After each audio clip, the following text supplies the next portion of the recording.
Good evening twelfth class students, मेरे प्यारे बच्चों। लेके माता वैष्णो देवी का नाम और करते हैं शुरू आज का काम।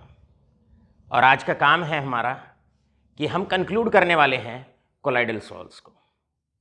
मेरे प्यारे बच्चों, इससे पहले कि मैं आज का लेक्चर शुरू करूं, सबसे पहले मैं आप सबको इस पावन पर्व की ये जो दिन होते हैं, माता वैष्णवी के जो दिन होते हैं, 9 के 9 नवरात्र की, आप सबको बहुत बहुत शुभकामनाएं।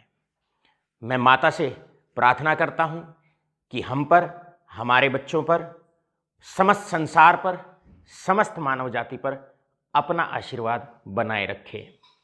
और ये जो आपातकाल का समय हमारे पूरी मानव जाति पर लगा हुआ है, ये बुरा काल जो चला हुआ है, हे माँ जल्दी से जल्दी अब इस बीमारी से पूरी मानव जाति को आप रहित करें।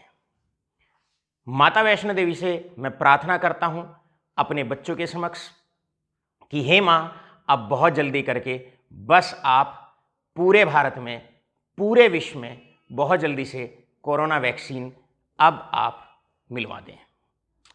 मेरे प्यारे बच्चों, चलिए करते हैं शुरू आज का लेक्चर।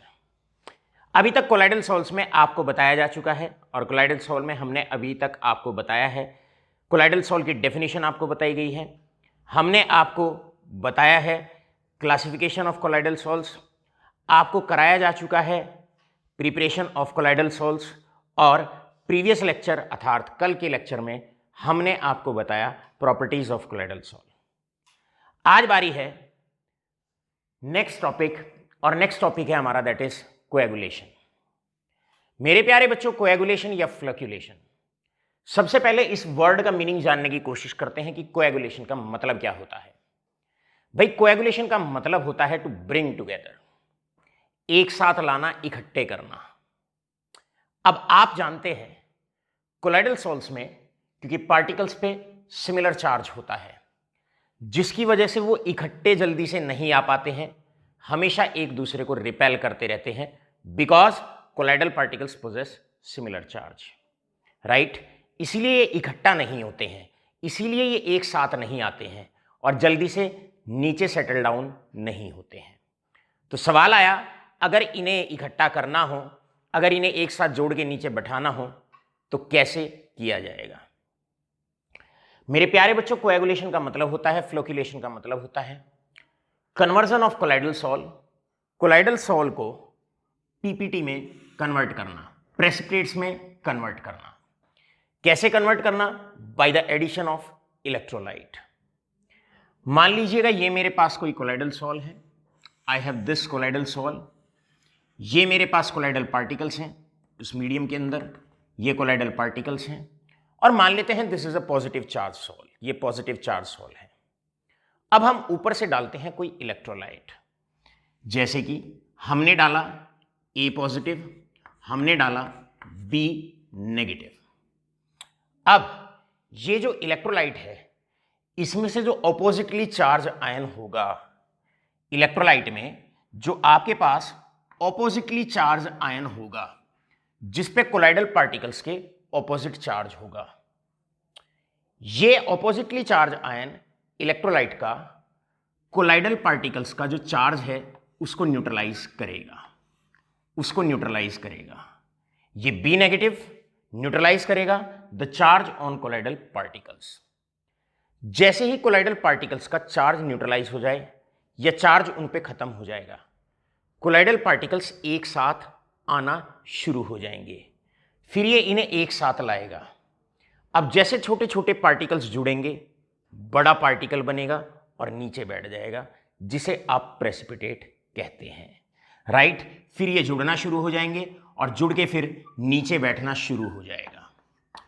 इस पूरे प्रोसेस को कहा जाता है कोएगुलेशन, इस पूरे प्रोसेस को कहा जाता है फ्लोक्यूलेशन। इसका मतलब फ्लोक्यूलेशन में हमने क्या किया, कोएगुलेशन में हमने क्या किया, हमने कोलाइडल पार्टिकल्स का चार्ज को न्यूट्रलाइज किया by the addition of a strong electrolyte, और उसके बदले क्या हुआ, जैसे ही इनका चार्ज न्यूट्रलाइज होता है, ये पार्टिकल्स एक साथ आना शुरू हो जाते हैं, जुड़ना शुरू हो जाते हैं और नीचे सेटल डाउन हो जाते हैं in the form of precipitate. This full process is known as coagulation. आप कोएगुलेशन को पेप्टाइजेशन का ऑपोजिट भी मान सकते हैं। पेप्टाइजेशन में हम क्या करते थे, हमारे पास प्रेसिपिटेट होते थे, इलेक्ट्रोलाइट डालते थे, कॉमन आयन एडजॉर्ब होता था, इनमें रिपल्शन होता था और रिपल्शन होकर बनता था कोलाइडल सॉल्ट। कोएगुलेशन में हम क्या कर रहे हैं, ऑलरेडी कोलाइडल सॉल्ट हमारे पास बना हुआ है, अब हम वापस से इलेक्ट्रोलाइट डाल रहे हैं और इलेक्ट्रोलाइट का जो ऑपोजिटली चार्ज आयन होता है वो कोलाइडल पार्टिकल्स के चार्ज को न्यूट्रलाइज करता है, फिर वो एक साथ दोबारा से इकट्ठा होना शुरू हो जाते हैं और जुड़ के प्रेसिपिटेट की फॉर्म में नीचे बैठ जाते हैं। इस प्रोसेस को हम कोएगुलेशन फ्लोक्युलेशन के नाम से पहचानते हैं। अब कोएगुलेशन हेडिंग को लेकर दिया एक रूल और रूल का नाम है हार्डी एंड स्क्यूल्ज रूल। हार्डी और स्क्यूल्ज रूल क्या कहता है अबाउट कोएगुलेशन? ये रूल है जो कोएगुलेशन के बारे में कहता है। क्या कहता है, आइए जानने की कोशिश करते हैं इसकी स्टेटमेंट। हार्डी एंड स्क्यूल्ज रूल कहता है greater is the valency of oppositely charged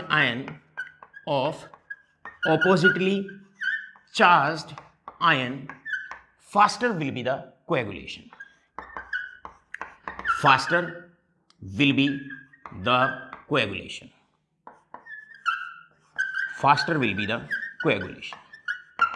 भाई सीधी सी बात है, एक बार हम बी नेगेटिव से इसको न्यूट्रलाइज कराते हैं, right. Greater is the valency of oppositely charge ion. इस ऑपोजिटली चार्ज आयन का मतलब है वो आयन इलेक्ट्रोलाइट का जिस पे कोलाइडल पार्टिकल के ऑपोजिट चार्ज होता है। इस आयन को इफेक्टिव आयन के नाम से भी पहचाना जाता है क्योंकि यही आयन रेस्पॉन्सिबल होता है जो कोलाइडल पार्टिकल्स के चार्ज को न्यूट्रलाइज करता है। अब हार्डी और स्क्यूल्ज क्या कहते हैं, भाई जितना ज्यादा इस पे चार्ज होगा ऑपोजिटली चार्ज आयन पे, इफेक्टिव आयन पे जितना ज्यादा चार्ज होगा या जितनी ज्यादा इसकी वैलेंसी होगी, ये न्यूट्रलाइजेशन अर्थात कोएगुलेशन उतना ही फास्ट होगा। मतलब एक बार आप बी नेगेटिव से इसको न्यूट्रलाइज कराइए या कोएगुलेट कराइए, एक बार आप इसको C2 नेगेटिव से आप इसको न्यूट्रलाइज करा के कोएगुलेट कराइए, पार्टिकल्स को नीचे बैठाइए, और एक बार आप इसको मान लो मेरे पास D3 नेगेटिव है, एक बार आप इस आयन से इसको न्यूट्रलाइज कराइए। सीधा हार्डी और स्क्यूल्ज रूल ये कहता है जैसे जैसे चार्ज बढ़ता जाएगा या ऑपोजिटली चार्ज आयन की वैलेंसी बढ़ती जाएगी, कोएगुलेशन की स्पीड बढ़ती जाएगी। इसका मतलब coagulating power to bring about the coagulation of this positively charge sol, सबसे ज्यादा जो पावर होगी वो D3 नेगेटिव की होगी, उससे कम C2 नेगेटिव की कोएगुलेटिंग पावर होगी, और सबसे कम जो कोएगुलेटिंग पावर होगी वो B नेगेटिव की होगी, राइट। या आप ये भी कह सकते हैं सबसे जल्दी कोएगुलेशन D-3 करा देगा और सबसे स्लो जो कोएगुलेशन कराएगा वो B नेगेटिव कराएगा।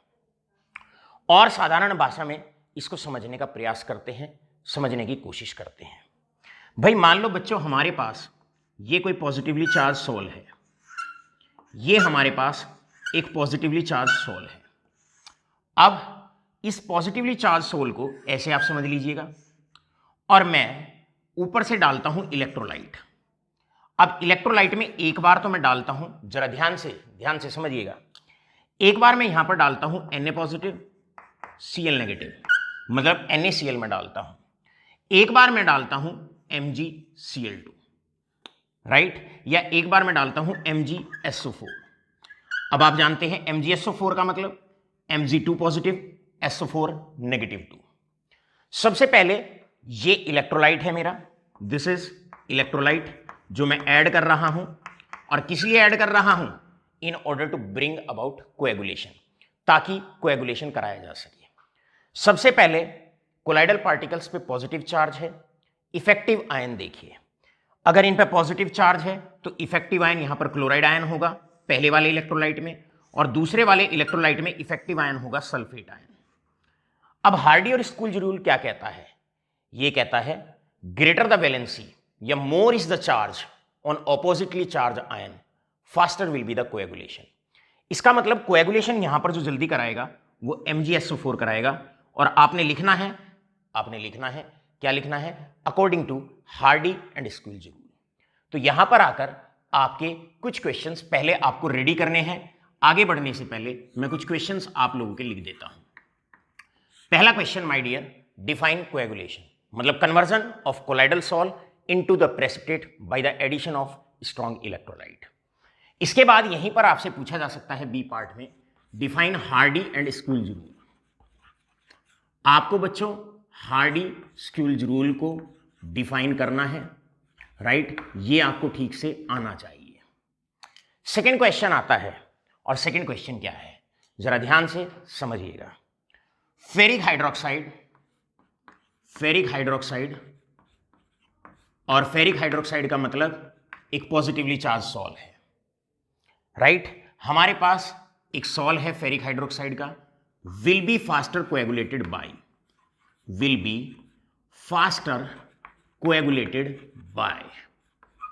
भाई सीधा सा क्वेश्चन है, फास्टर कोएगुलेटेड बाय, राइट? आप बताइए जल्दी से कोएगुलेशन कौन कराएगा? कैमरामैन यश, यहां पर आकर आपको यह बताना है फास्टर कोएगुलेशन कौन कराएगा। Number 1, is it visible? Right. बढ़ते हैं आगे।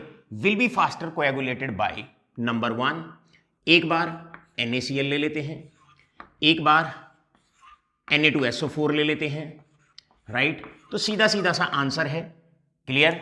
एक पॉजिटिव चार्ज सॉल्ट है, तो सबसे पहले आप इफेक्टिव आयन को सिलेक्ट करेंगे। Effective ion negatively charge ion होगा। पहले वाले केस में Cl नेगेटिव, दूसरे वाले केस में SO4 -2। जब आप इसे ब्रेकआउट करेंगे तो ये ऐसे ब्रेक हो जाएगा, राइट? अब according to Hardy and Schulze rule लिखना होता है, लिखने के नंबर होते हैं। कई बार बच्चा केवल इस पर टिक कर देता है। केवल टिक करने से काम नहीं चलेगा 12th क्लास स्टूडेंट्स। आप इसे टिक क्यों कर रहे हैं, ये रीजन भी आपको लिखना है, तो आपको वो रीजन भी यहां पर लिखना है। सो रीजन क्या है इसका रीजन है according to Hardy and Schulze rule, greater is the valency या more is the charge on effective ion या oppositely charge ion, faster will be the coagulation. तो सबसे जल्दी आपका कोएगुलेशन ये कराएगा। इसके बाद इसी में ही मान लो बी पार्ट आपका ऐसे बन सकता है।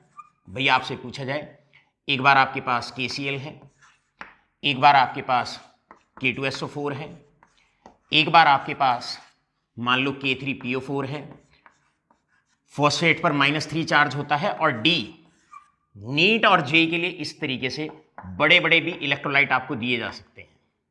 अब डी पार्ट में आपसे पूछा जाता है, भाई आपके पास है दैट इज K4FeCN6, आपके पास है K4FeCN6। अब आपको बताना है इन सब में से बहुत जल्दी करके कोएगुलेशन कौन कराएगा। तो सबसे पहले आपकी नजर अर्जुन की तरह, अर्जुन की भांति केवल और केवल इफेक्टिव आयन पर आप रखें। हमने फेरिक हाइड्रोक्साइड सॉल्ट का कोएगुलेशन कराना है, और यह बताना है एक बार इस इलेक्ट्रोलाइट को डालते हैं, एक बार इसको, एक बार इसको, और एक बार इसको। आपको बताना है सबसे जल्दी कोएगुलेशन कौन कराएगा और क्यों। तो भाई सीधा सा आंसर है, सीधा सा आंसर क्या है? आपने इफेक्टिव आयन, यहां पर क्लोराइड आयन, यहां पर सल्फेट आयन सेकंड केस में, थर्ड केस में फॉस्फेट आयन, क्लियर है?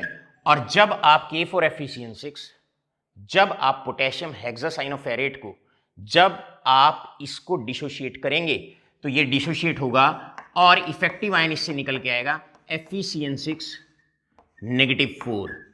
अब आप जानते हैं जैसे जैसे चार्ज बढ़ता जाएगा वैसे वैसे कोएगुलेटिंग पावर बढ़ती जाएगी, यानी कि पावर या tendency to bring about the coagulation बढ़ती जाएगी। इसका मतलब सबसे मैक्सिमम कोएगुलेटिंग पावर जो होगी वो FeCN6 -4 की होगी। Cl नेगेटिव से ज्यादा सल्फेट, उससे ज्यादा फॉस्फेट, और सबसे ज्यादा हेक्सासाइनोफेरेट आयन की आपकी कोएगुलेटिंग पावर होगी। इस प्रकार आपने देखा हार्डी और स्कूल्ज रूल की मदद से कैसे कैसे क्या उसकी डेफिनेशन है, कैसे उसे कॉन्सेप्ट्स पे अप्लाई करना है, और किस तरीके से हमने उसको हर टाइप के क्वेश्चन पे लागू करना है। इसके बाद मेरे प्यारे बच्चों, अब आपसे मान लो ये तो पॉजिटिव चार्ज सॉल्व था हमारे पास, अब मैं कोई नेगेटिव चार्ज सॉल्व का एग्जांपल ले लेता हूं। जैसे कि मैं आपसे पूछने लगूं कि मेरे पास अब एक ये नेगेटिव चार्ज सॉल्व है जहां पर कोलाइडल पार्टिकल्स पे नेगेटिव चार्ज है, नेगेटिव चार्ज है। अब आपको बताना है मैं इसका कोएगुलेशन कराता हूं, मतलब यहां पर कोलाइडल सोल को प्रेसिपिटेट में कन्वर्ट करता हूं। कौन कौन सा इलेक्ट्रोलाइट डालकर? एक बार इलेक्ट्रोलाइट में डालता हूं NaCl यानी कि Na पॉजिटिव Cl नेगेटिव। एक बार मैं डालता हूं MgCl2 यानी कि Mg2 positive and 2Cl negative, ये मैं डालता हूं। सबसे पहले नेगेटिव चार्ज सॉल्व है, तो आप सबसे पहले यहां पर इफेक्टिव आयन को सेलेक्ट करेंगे।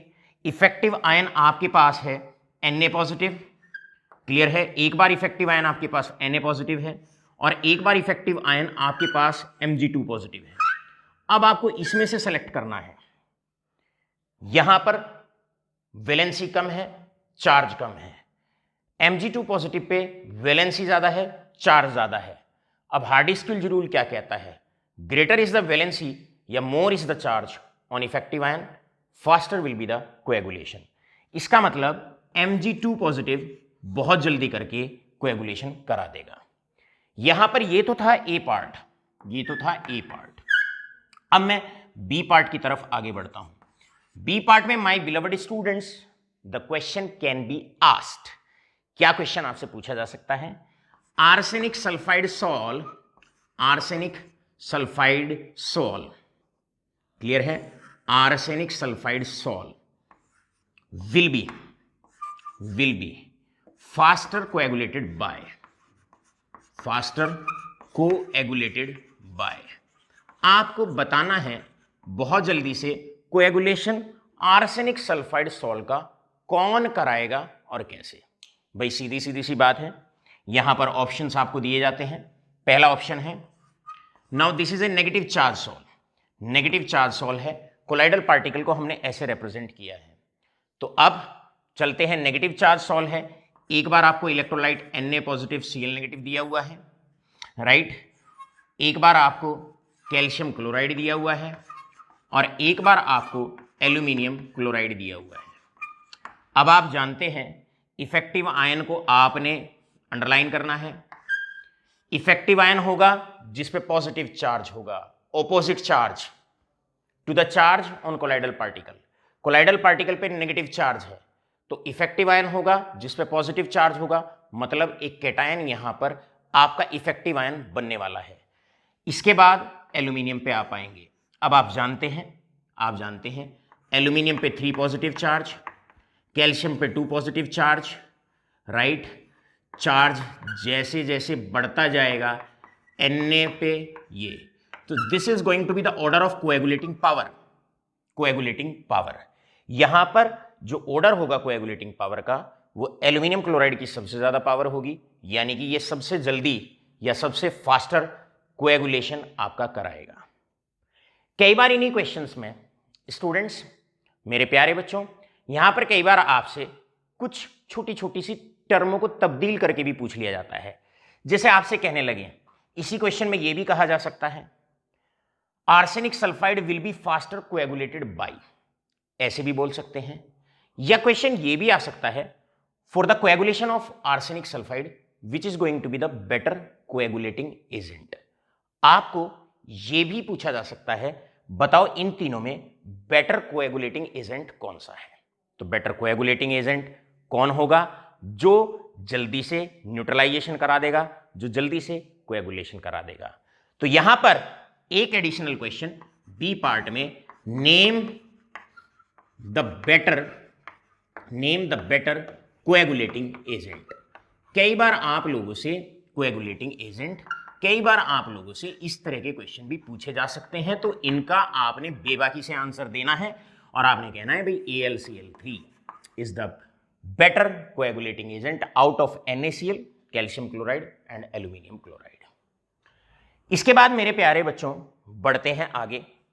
अब आगे छोटी छोटी सी बात, यहां पर मैं नेक्स्ट हेडिंग डालता हूं, यानी कि नेक्स्ट हेडिंग है हमारा that is coagulation value, right. अब मैं नेक्स्ट हेडिंग है मेरा CV। CV का मतलब है कोएगुलेशन वैल्यू। मेरे प्यारे बच्चों, कोएगुलेशन वैल्यू का मतलब होता है, नोट करिए, ध्यान से इधर देखिए, कोएगुलेशन वैल्यू का मतलब है amount of electrolyte in millimoles. Millimoles में कितना इलेक्ट्रोलाइट डाला जाए to bring about complete coagulation of 1 litre sol. अगर हमारे पास 1 लीटर सॉल है, मान लो ये मेरे पास 1 लीटर सॉल है, आई हैव 1 लीटर सॉल, तो ऊपर से कितना A पॉजिटिव B नेगेटिव या A पॉजिटिव C2 नेगेटिव या A positive D3 negative, right. Electrolyte का कितने मिलीमोल्स चाहिए 1 लीटर कोलाइडल सॉल को कंप्लीटली कोएगुलेट कराने में। That amount of the electrolyte which is used to bring out complete coagulation of 1 liter salt is known as its coagulation value। उसको हम उसकी coagulating value कहते हैं, उसको हम उसकी कोएगुलेटिंग वैल्यू या कोएगुलेटिंग अमाउंट कहते हैं। मेरे प्यारे बच्चों, कोएगुलेशन पावर में और वैल्यू में एक छोटा सा रिलेशनशिप है। मैं आपसे पूछता हूं, अगर मैं B नेगेटिव से कोएगुलेशन कराता हूं, अगर मैं यहां पर B नेगेटिव से कराता हूं तो मेरे 3 मोल्स लगते हैं, 3 मोल्स। अगर मैं C2 नेगेटिव से कोएगुलेशन कराता हूं तो मेरा 1.5 मोल लगेगा, 1.5 मोल लगेगा। और अगर मैं D3 नेगेटिव से कोएगुलेशन कराता हूं तो मेरा 1 ही मोल लगेगा, केवल 1 ही मोल लगेगा। इसका मतलब ये कोएगुलेशन पावर है, जिसकी कोएगुलेशन पावर सबसे ज्यादा होती है उसमें कोएगुलेशन वैल्यू या कोएगुलेटिंग अमाउंट उसका सबसे कम लगता है, राइट। उसका अमाउंट सबसे कम लगता है, मतलब coagulation value is inversely proportional to coagulating power, is inversely proportional to coagulating power. मतलब एक बार और समझिए अच्छे से भाई, यहां पर इसकी कोएगुलेशन पावर सबसे कम, क्योंकि चार्ज सबसे कम, पावर सबसे कम, अमाउंट लगेगा सबसे ज्यादा, राइट। तो कोएगुलेशन वैल्यू होगी सबसे ज्यादा किसकी, जिसकी कोएगुलेटिंग पावर कम होगी। यहां पर आप देख सकते हैं D3 नेगेटिव 3 में, इसमें कोएगुलेशन पावर इसकी सबसे ज्यादा, क्योंकि इस पे चार्ज सबसे ज्यादा है, पावर सबसे ज्यादा, तो अमाउंट सबसे कम लगेगा। कितना अमाउंट लग रहा है, ओनली 1 मोल। तो इसका मतलब कोएगुलेशन वैल्यू या amount is inversely proportional to coagulating power. आपसे क्वेश्चंस ये सारे के सारे ऐसे भी पूछे जा सकते हैं कि NaCl और Na2SO4 को बढ़ते हुए कोएगुलेटिंग पावर के क्रम में लिखिए। आपसे क्वेश्चन ये भी पूछा जा सकता है इन्हें बढ़ते हुए कोएगुलेटिंग वैल्यू के क्रम में लिखिए। तो हमेशा याद रखिएगा, जिसकी पावर ज्यादा होती है उसकी वैल्यू कम होती है, because coagulation value is inversely proportional to coagulating power. तो इसका मतलब कोएगुलेशन वैल्यू इसकी ज्यादा होगी, पावर इसकी ज्यादा होगी। यहां पर K4FeCN6 में आपने देखा पावर इसकी मैक्सिमम, वैल्यू इसकी मिनिमम, मतलब इसका अमाउंट सबसे कम लगेगा to bring about neutralisation, to bring about coagulation. मेरे प्यारे बच्चे, यहां पर इस पूरे प्रोसीजर से, हार्डी-स्किल्स रूल से संबंधित 1-2 क्वेश्चन और बहुत इंपॉर्टेंट होते हैं। कई बार 12th क्लास स्टूडेंट्स मेरी तरफ फोकस करें और अब मैं आपको समझाता हूं बहुत इंपॉर्टेंट बात।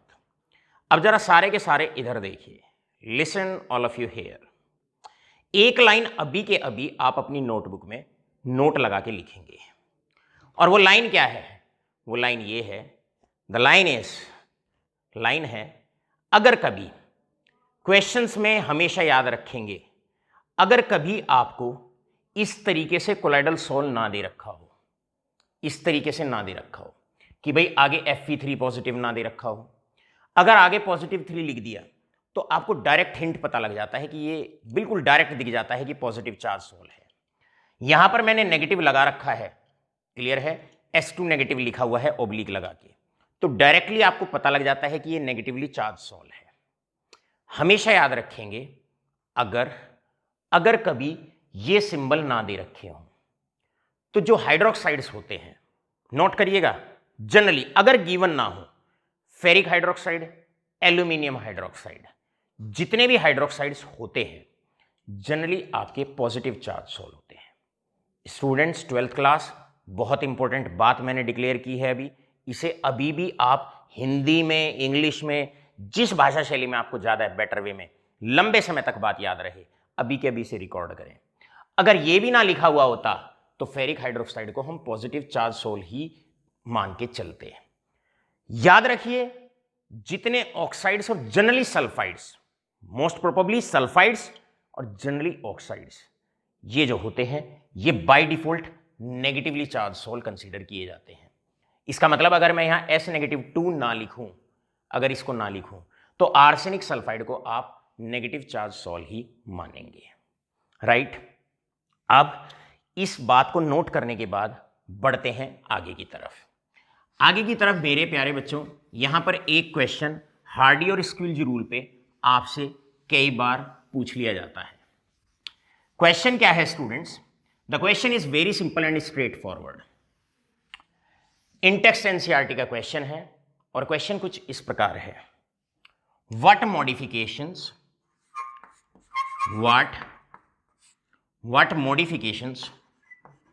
भाई what modifications would you suggest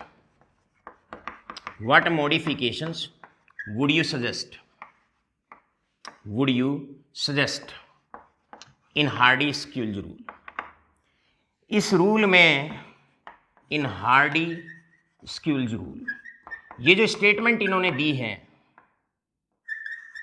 इसमें आप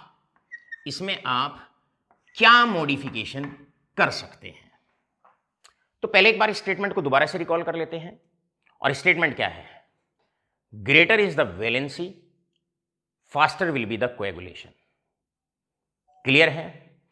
greater is the valency, faster will be the coagulation, या faster will be the coagulating power, एक ही बात है। हार्डी और स्क्विल्ज रूल में कहीं भी स्पीड की तो बात हुई कि अगर चार्ज बढ़ता जाएगा स्पीड बढ़ती जाएगी, लेकिन अमाउंट की कहीं भी बात नहीं हुई। शायद कंप्लीट बात तो तब होती जब ये कहते कि greater is the valency of, नहीं भाई, greater is the valency of oppositely charge ion, faster will be the coagulation, and hence laser will be the amount required of the same substance. मतलब भैया जिसका चार्ज ज्यादा होगा उसकी power ज्यादा होगी और उसका अमाउंट कम लगेगा। इसका चार्ज ज्यादा है, इसकी पावर ज्यादा है, ये सबसे जल्दी कोएगुलेशन कराएगा और इसका अमाउंट भी सबसे कम लगेगा। तो हार्डी और स्क्विल्ज रूल में की स्टेटमेंट में हम सीधा कह सकते हैं और ये कह सकते हैं, concentration was not taken into account. Concentration was not taken into account. भैया कंसंट्रेशन के बारे में कुछ नहीं कहा इन्होंने, टेकन इनटू अकाउंट। अगर ये कंसंट्रेशन के बारे में भी थोड़ा सा बोल जाते तो बस डेफिनेशन पे सोने पे सुहागा हो गया होता, राइट। तो यहां पर आकर आपका अभी तक का लेक्चर हमने बहुत अच्छे से सरल तरीके से आपको कवर अप कराने की कोशिश की। आशा करता हूं बहुत अच्छे से अभी तक आपके समझ में आ गया होगा। अब आप फटाफट से इसको करें नोट, क्योंकि खटाक से हम करेंगे इसको रब। प्यारे बच्चों, अब बारी है application of colloids oblique coagulation. Application में सबसे पहला आता है कोएगुलेशन ऑफ ब्लड। जब कहीं पर कट लग जाता है और खून की धारा बहने लगती है, ब्लड आउट होने लगता है, ब्लड निकलना शुरू हो जाता है। सो आप याद रखें बच्चों, blood is a negatively charge sol. ये एक नेगेटिवली चार्ज सॉल होता है। अब उस ब्लड को रोकने के लिए, उसको कोएगुलेट करने के लिए हम या तो फिटकरी लगाया करते हैं, एलम लगाया करते हैं, या फिर हम यूज करते हैं FeCl3 सॉल्यूशन। सवाल आया, why FeCl3 is considered is considered as a best coagulating agent for the blood. पहले क्वेश्चन आ सकता है, name what type of sol is blood, तो आप कहेंगे नेगेटिवली चार्ज सॉल. इसके बाद क्वेश्चन आता है and the question is why FeCl3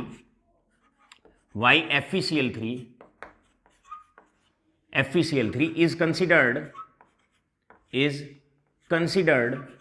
as a best coagulating agent. अब भाई बेस्ट कोएगुलेटिंग एजेंट कौन होगा? जिसकी कोएगुलेटिंग पावर ज्यादा होगी या जिसका अमाउंट कम लगेगा? और आप जानते हैं पावर ज्यादा उसकी होती है जिसके ऑपोजिटली चार्ज आयन पे चार्ज ज्यादा होता है. अब यहां पर आप FeCl3 की अगर आप बात करते हैं तो Fe पे जो इफेक्टिव आयन है उस पे 3 यूनिट पॉजिटिव चार्ज होता है, यानी कि चार्ज ज्यादा होता है. और जितना ज्यादा चार्ज होता है या जितनी ज्यादा वैलेंसी होती है अपोजिटली चार्ज आयन की, faster will be the coagulation. इसीलिए FeCl3 को हम एक best coagulating agent for the blood consider किया जाता है, फॉर ब्लड, राइट? क्योंकि यहां पर इसकी जो कोएगुलेटिंग पावर होती है, कोएगुलेटिंग पावर इज हाई, क्योंकि अपोजिटली चार्ज आयन पे वैलेंसी ज्यादा है, चार्ज ज्यादा है. तो यहां पर कोएगुलेटिंग पावर आप हाई जरूर लिखेंगे कि भाई कोएगुलेटिंग पावर इज हाई.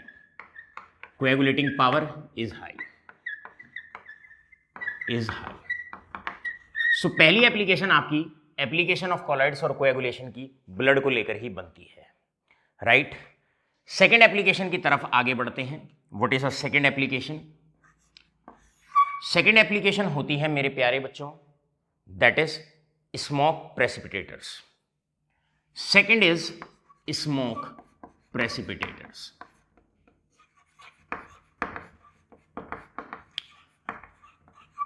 भाई बड़ी बड़ी फैक्ट्रियों में, बड़ी बड़ी कंपनियों में बड़ी बड़ी चिमनी हुआ करती हैं जिनसे धुआं बाहर जाता है. अब हम क्या करते हैं, ये जो चिमनियां होती हैं इनमें इलेक्ट्रोड्स लगा देते हैं, राइट? एक तरफ पॉजिटिव चार्ज, एक तरफ नेगेटिवली चार्ज इलेक्ट्रोड्स. उनमें इलेक्ट्रोड कुछ डिस्टेंस पर इलेक्ट्रोड्स लगा दी जाती हैं. अब उन इलेक्ट्रोड का फंक्शन क्या होता है? यहां से स्मोक जाता है, यहां से धुआं जाता है.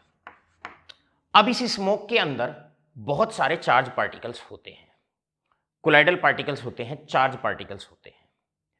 अब धुएं में मान के चलो, अगर स्मोक के अंदर नेगेटिवली चार्ज पार्टिकल्स हैं तो वो सारे के सारे नेगेटिवली चार्ज पार्टिकल्स इलेक्ट्रोड पे चले जाएंगे, वहां पर जाकर वो न्यूट्रलाइज हो जाएंगे, और साथ के साथ जैसे ही ये न्यूट्रलाइज होंगे, कोएगुलेट होके यहीं पर नीचे ढेर बनना शुरू हो जाएगा, एक हीप बनना शुरू हो जाएगा. और बाहर केवल और केवल एक ऐसी स्मोक, एक ऐसा धुआं चिमनी से बाहर जाएगा which is free from radicals, which is free from ions, which is free from dangerous, that is colloidal particles.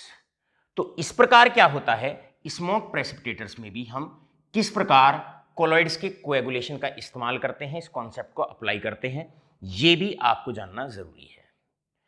चलते हैं थर्ड एप्लीकेशन की तरफ. थर्ड एप्लीकेशन है, the third application is that is delta formation. मेरे प्यारे बच्चों, ये river है.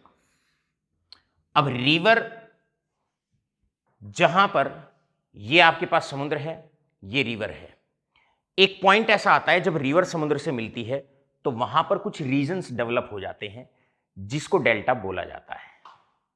वहां पर एक रीजन डेवलप हो जाता है, एक क्षेत्र, एक एरिया डेवलप हो जाता है, क्लियर है? उसको एक लैंड फॉर्मेशन हो जाती है जिसको हम डेल्टा कहते हैं.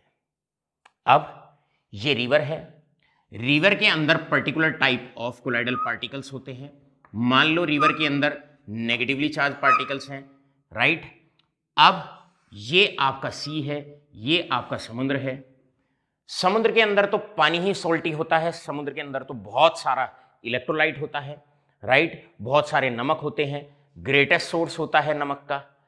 अब समुद्र के अंदर दोनों तरह के पार्टिकल होते हैं, पॉजिटिव चार्ज भी होते हैं और नेगेटिव चार्ज भी होते हैं, right. We have positive charge as well, we have negative charge as well. अब जो पॉजिटिव चार्ज पार्टिकल्स होते हैं समुद्र के अंदर,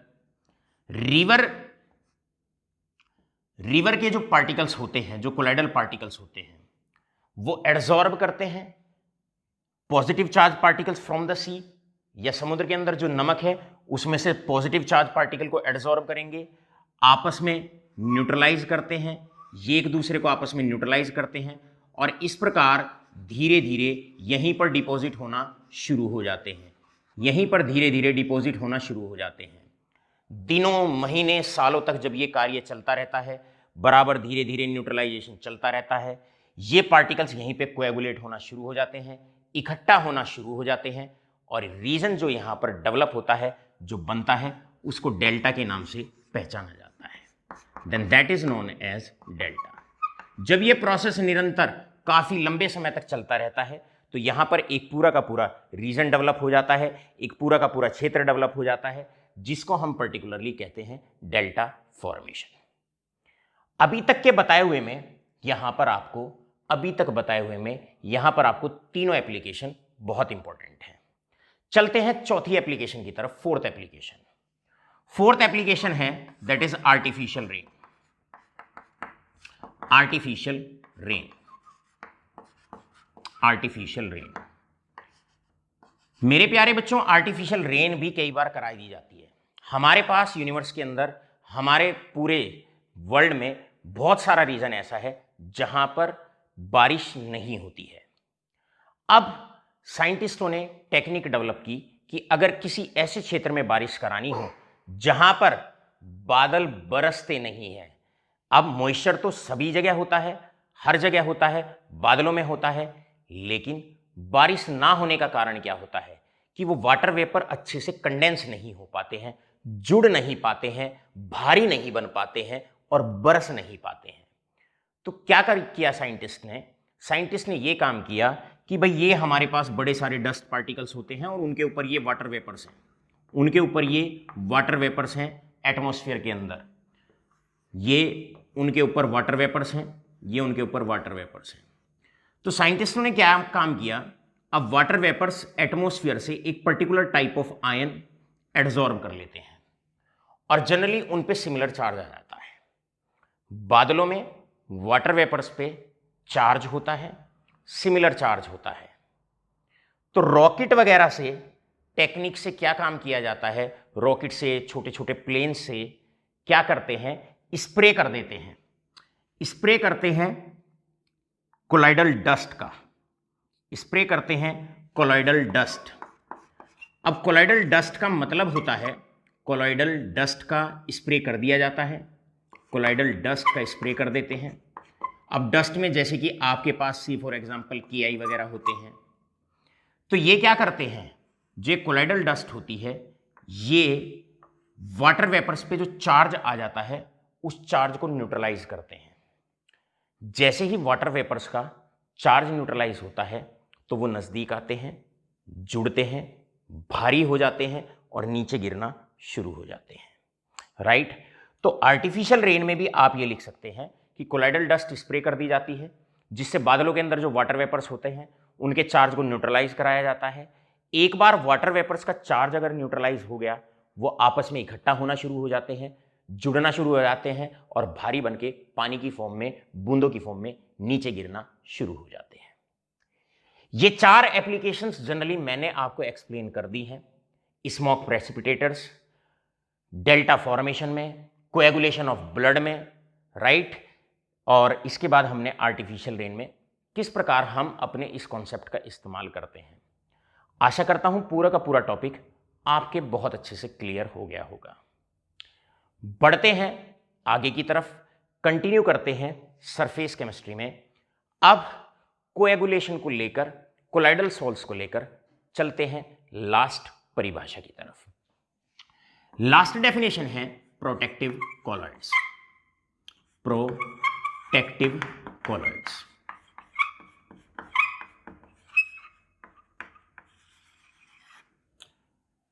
प्यारे बच्चों, 12th क्लास स्टूडेंट्स, आप जानते हैं ये आपके पास कोई कोलाइडल सॉल है और ये कोई कोलाइडल पार्टिकल है। ये कोई कोलाइडल पार्टिकल है, this is a colloidal particle. अब ऊपर से जैसे ही आप इलेक्ट्रोलाइट डालते हो,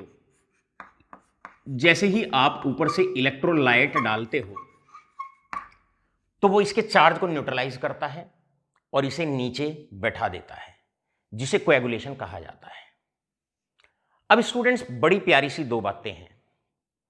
हमारे पास दो तरह के सोल होते हैं जनरली, एक लायोफिलिक, एक लायोफोबिक। फिलिक का मतलब होता है वो पार्टिकल जो मीडियम को लाइक करता है। ऐसा पार्टिकल जल्दी से नीचे नहीं बैठता है। लेकिन जहां पर लायोफोबिक होता है, जो मीडियम को लाइक नहीं करता, उसमें तो हल्का सा भी अगर हम इलेक्ट्रोलाइट डाल देते हैं तो पार्टिकल बहुत जल्दी करके नीचे बैठ जाता है। मतलब lyophobic sols are easily coagulated. तो यहां पर मैं पहला पॉइंट लिखता हूं, नोट दैट, पहला point, note that lyophobic sols are, जो लायोफोबिक सोल्स होते हैं, आर इजिली कोएगुलेटेड, अब ताकि वो जल्दी से कोएगुलेट ना हो, अगर हम ये चाहते हैं कि लायोफोबिक जो मीडियम रिपेलिंग सोल्स होते हैं, या जहां पर कोलाइडल पार्टिकल्स मीडियम को लाइक नहीं करते हैं, और हम ये चाहते हैं कि कोलाइडल पार्टिकल मीडियम में बना रहे और हल्का फुल्का अगर इलेक्ट्रोलाइट डाल दें तो वो उसका कोएगुलेशन ना कराए, तो हम क्या कर सकते हैं, हम इस कोलाइडल सोल की प्रोटेक्शन कर सकते हैं ताकि कोएगुलेशन ना हो। और प्रोटेक्शन के लिए हम क्या करते हैं, हल्का सा यहां पर लायोफिलिक कॉलॉइड डाल देते हैं। लायोफिलिक कॉलॉइड हम डाल देते हैं। अब वो लायोफिलिक कॉलॉइड क्या करते हैं, ये डाल देते हैं।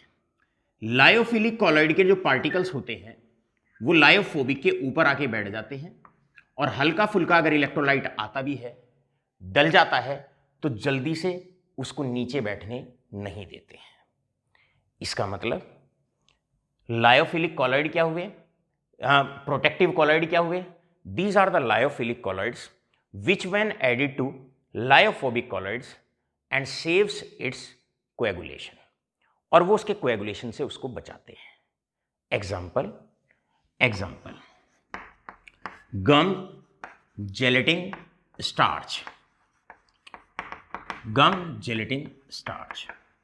अब एक बड़ा प्यारा सा क्वेश्चन यहां पर बनता है, राइट? क्वेश्चन है, why gelatin is added to creams? Gelatin is added to creams. भाई, क्रीम्स में आप जेलेटिन ऐड क्यों करते हैं?